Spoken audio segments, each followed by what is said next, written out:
അല്ലെങ്കിൽ നിറസാന്നിധ്യമായിരിക്കുന്ന വ്യക്തികളൊക്കെ നമ്മളെ വിട്ടുപിരിഞ്ഞു പോകുമ്പോൾ സാധാരണ പറയുന്ന ഒരു വാക്കുണ്ട്, അദ്ദേഹത്തിൻ്റെ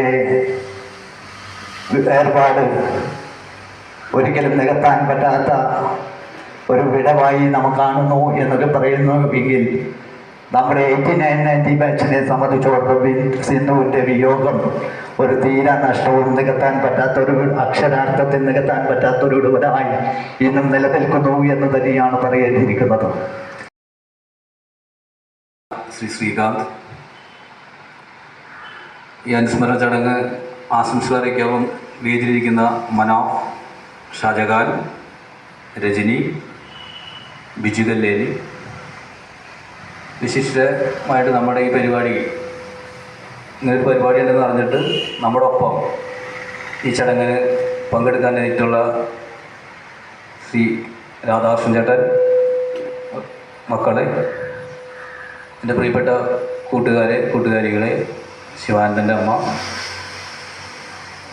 പ്രിയപ്പെട്ട മക്കളെ, സിന്ധു എൻ്റെ തൊട്ടടുത്ത അയൽവക്കത്താണെങ്കിലും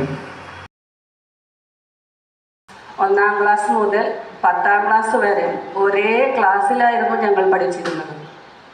ഒരുമിച്ച് പോയിരുന്നു, ഒരുമിച്ച് വന്നിരുന്നു. സിന്ധു അറിയാത്ത ഒരു വിശേഷവും എൻ്റെ ജീവിതത്തിലും ഉണ്ടായിട്ടില്ല. ഞാൻ അറിയാത്ത ഒരു വിശേഷവും സിന്ധുവിൻ്റെ ജീവിതത്തിലും ഉണ്ടായിട്ടില്ല.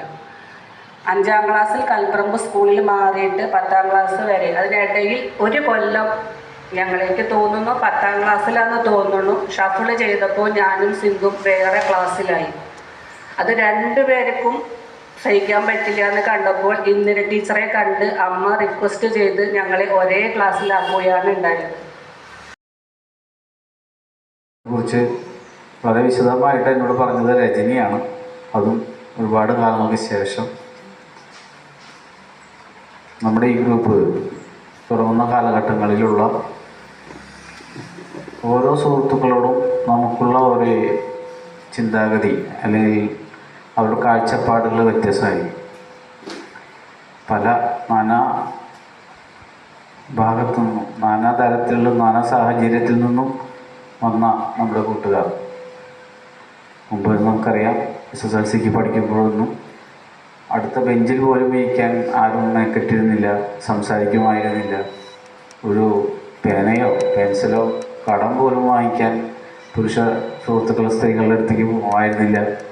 പക്ഷേ ഇത്രയും വർഷങ്ങൾക്ക് ശേഷവും ഇങ്ങനെ ഒരു ഗ്രൂപ്പ് തുടങ്ങിയപ്പോൾ ഇതൊന്നുമില്ലെങ്കിലും അക്കാലത്ത് അത്രയും നല്ലൊരു ആത്മബന്ധം പരസ്പരം ഉള്ളിലുണ്ടായിരുന്നു. അതുകൊണ്ടാണ് തന്നെയാണ് ഈ ഗ്രൂപ്പിലെ എല്ലാവരും ഇന്ന് ഓരോ വ്യക്തികളുടെ പതനത്തിലും വിഷമത്തിലും ദുഃഖിക്കുന്നതും അവരുടെ ഉയർച്ചയിലും വലിയ വലിയ സ്ഥാനമാനങ്ങളിൽ സന്തോഷിക്കുന്നു. ഞങ്ങളുടെ വീട്, സിന്ധുവിൻ്റെ വീടും ഒരു റോഡിൻ്റെ അപ്പുറത്തായിരുന്നു. അവിടെ എന്തൊരു വിശേഷം നടക്കുന്നുണ്ടെങ്കിലും എന്നെയും എൻ്റെ അനുജത്തിയെയും വിളിക്കും. അവരുടെ അമ്മൂമ്മ. ഞങ്ങൾ വിളിക്കാതെ ഒരു സദ്യയും ഇവിടെ നടന്നിട്ടില്ല. കാരണം അത്രയ്ക്ക് ഇഷ്ടമായിരുന്നു ഞങ്ങളും സിന്ധുവും ഫാമിലിയായിട്ട് അത്ര അടുപ്പത്തിലായിരുന്നു. ഇവിടെ സ്കൂളിൽ ഞങ്ങൾ ഒന്നിച്ച് പോക്കോ വരവോ ഉണ്ടായിരുന്നില്ല. കാരണം എൻ്റെ അനുജത്തിയായിട്ടായിരുന്നു കൂടുതൽ അവൾക്ക് കൂട്ട്. കാരണം അനുജത്തിയും സിന്ധുവും ട്യൂഷന് പോയിരുന്നു, ഞാൻ പോയിട്ടുണ്ടായിരുന്നില്ല. അപ്പോൾ അവരാണ് സ്കൂളിൽ പോക്കും വരവും ഒക്കെ, അവർ രണ്ടുപേരാണ്. പക്ഷേ എങ്കിലും സിന്ധുവിനെ കല്യാണത്തിന് 10ാം ക്ലാസ് കഴിഞ്ഞിട്ട് ഞാൻ പിന്നെ കണ്ടിട്ടില്ല. പിന്നെ ഞാനും അവിടെ ഉണ്ടായിരുന്നില്ല, കോൺവെൻറ്റിലായിരുന്നു. അപ്പോൾ അങ്ങനെയൊക്കെ പോയി അത് കഴിഞ്ഞ എൻ്റെ കല്യാണത്തിനാണ് ഞാൻ നാട്ടിൽ വരണത്. അതിന് ശേഷമാണ് സിന്ധുവിനെ ഞാൻ കാണുന്നത്.